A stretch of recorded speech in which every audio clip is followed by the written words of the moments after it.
El misterio de los 9 caballeros templario. Hola a todos y bienvenidos a otro episodio.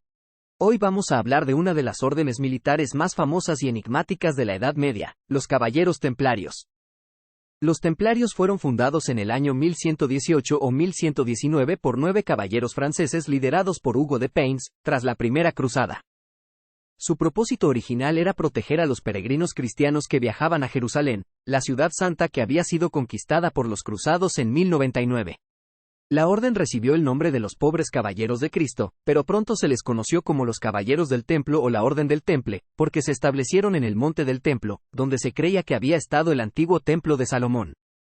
Los templarios adoptaron una regla monástica basada en la de los canónigos agustinos, que les exigía pobreza, castidad y obediencia.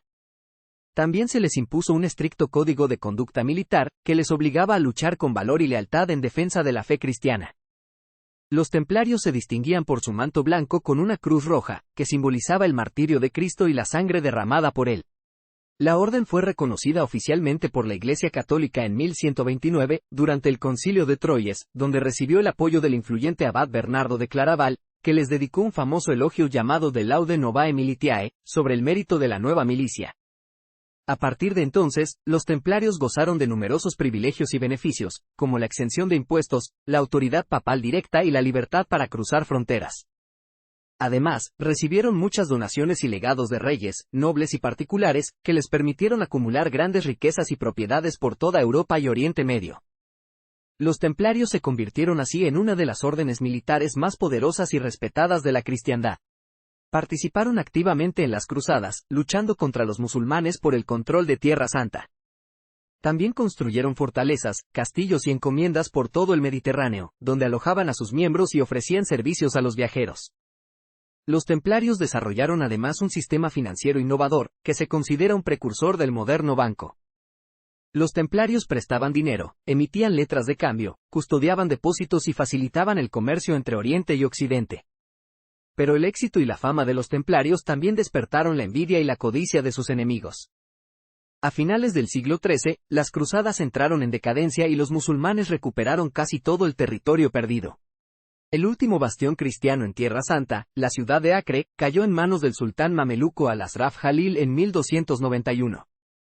Los templarios se vieron obligados a abandonar su sede principal y a refugiarse en Chipre, donde buscaron un nuevo destino para su orden. Fue entonces cuando el rey francés Felipe IV el Hermoso decidió aprovechar la situación para apoderarse de las riquezas y las tierras de los templarios. Felipe IV tenía una gran deuda con la orden y también ambicionaba aumentar su poder frente al papado.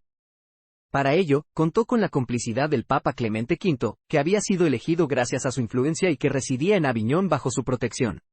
El 13 de octubre de 1307, Felipe IV ordenó la detención masiva de todos los templarios que se encontraban en Francia, acusándolos de herejía, idolatría, sodomía y otros crímenes. El gran maestre de la orden, Jacques de Molay, fue uno de los arrestados. Los templarios fueron sometidos a juicios inquisitoriales, donde se les torturó para que confesaran sus supuestos delitos. Muchos de ellos murieron en prisión o fueron quemados en la hoguera. El Papa Clemente V, presionado por el rey francés, suprimió la orden en 1312, mediante la bula Vox in excelso. Los bienes de los templarios fueron confiscados y entregados en su mayoría a otra orden militar, la de los hospitalarios. El último gran maestre, Jacques de Molay, fue quemado vivo en una isla del río Sena en París, el 18 de marzo de 1314. Según la leyenda, antes de morir maldijo al rey y al papa, que fallecieron poco después. Así terminó la historia oficial de los templarios, pero no el misterio que les rodea. Durante siglos, se han tejido numerosas leyendas y teorías sobre su origen, su misión, su secreto y su destino.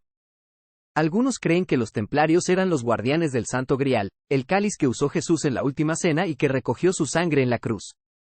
Otros piensan que los templarios poseían el Arca de la Alianza, el cofre que contenía las tablas de la ley que Dios entregó a Moisés en el monte Sinaí. También se ha especulado con que los templarios descubrieron en el templo de Salomón documentos y reliquias que revelaban la verdadera naturaleza de Cristo y su relación con María Magdalena.